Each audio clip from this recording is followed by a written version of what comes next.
for a company no one knows. You know what? I'm telling HR and my therapist. This is exactly why I don't share good news. Look, after that flashback? Yeah, I'm ready for my toxic boss today. Because if I survived my mother saying, "Congrats on your promotion, for that company nobody knows," then trust me. A grown man with a fragile ego and a discount button up? Please, he can't hurt me. I've already fought the final boss at home. So if he tries me today, I'll just smile and say, "Borrow, not today." Because this version of me? Oh, she's healed and sarcastic. And that's his worst nightmare.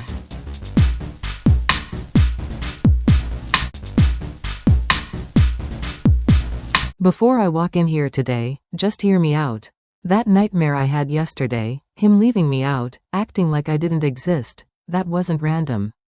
That was my subconscious saying, "Girl, you've seen this before." And right when I reached for the door this morning, it hit me. A flashback. Not of him, of my mother. She had this strategy. The classic narcissistic mother playbook. Be good, but don't you ever be better than me.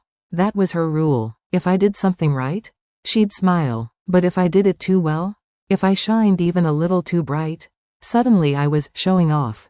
Suddenly I was too much. Suddenly my success was a threat.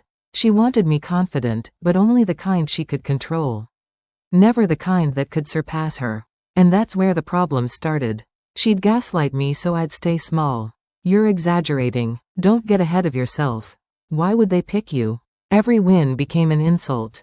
Every step forward became an attack. And here's the truth I finally had to learn: she wasn't protecting me. She was protecting her ego. So when my boss acts the same way, when he tries to dim me, minimize me, keep me just talented enough to help him but never enough to outgrow him. Please, I already lived through the original version of that story.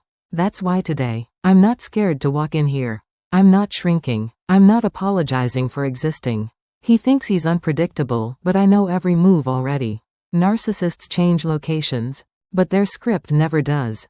So stay with me, because whatever he tries next, I've been training for this my whole life.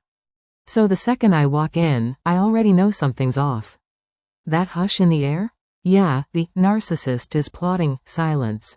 Classic. And honestly, it takes me right back to my mother. Because let me tell you something. My mother had range. She could go from sweet angel of guidance to "Why are you trying to outshine me?" in half a breath. She had this rule: Mary, be good, but don't you dare be better. And the moment I was better, oh, suddenly she had allergies to my success. I remember one time I brought home an award. I'm talking first place, gold, shiny, the whole thing. She looked at it, squinted, and said, must have been a slow year." Like, "Ma'am, why am I being bullied in my own kitchen?" So yeah, I learned early how to handle her. You don't argue. You don't defend. You just smile like, "Interesting theory. Wrong, but interesting." And that's exactly the energy I'm bringing to work today. I walk past my coworkers and they're giving me that, "Girl, are you okay? Look." And I'm giving them back the, "Oh, I'm fabulous, but watch this mess unfold," smile.